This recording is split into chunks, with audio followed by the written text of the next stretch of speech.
Бәріне сәлем, мен сіздерге бүгін Figma файлына иконкаларын қосудың 3 түрлі әдісін көрсететін боламын. Ең бірінші жолы бұл тегін, бірақ памятті көп алатын жолдардың бірі. Ең бірінші Figma комьюнитиге кіреміз, одан өзімізге қалаған Figma icon сетті алып, оны көшіріп аламыз. Содан соң бәрін жұмыс жасап жатқан файл бар ғой, сол жерге бөлек парақшаға ашамыз, icon деген, және сол жерге бәрін орналастырып қоямыз.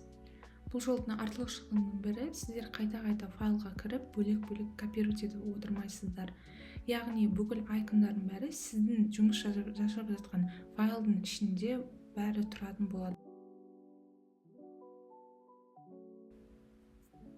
Енді бұл сіз иконкаларды сіз assets деген жерден таба аласыздар. Бұл жерде компоненттер сақталатын болады. Яғни сіз келесі жасайтын кнопкалар, басқа да UI элементтердің бәрі осы жерде сақталатын болады. Сіз яғни иконка сақталған пейджіне, парақшаға кіре бермейсіз, осы жерден бәрін таба аласыздар. Егер иконкаңызды ауыстырғыңыз келсе, біз иконканы арты тұрған қасындағы асты қарап тұрған бұрышты таңдаймыз. Сол кезде біз ассетке кірмей, сразу бәрін осы жерден өзгертіп таңдап алсаңыз болады, қалаған стильде.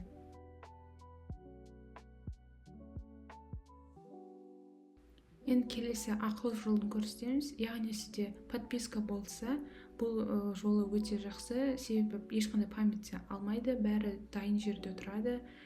Осы жолы негізінен жақсырақ.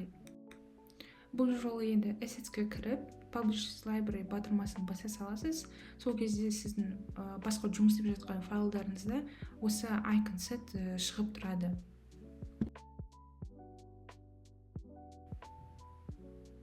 Мені көріп тұрғаныңыздай, мысалы iOS Materials бұл UI киттердің бәрі осындай жолмен жасалған. Егер сізде подписка болса, Solar Icon Set осындай шығып тұратын болады.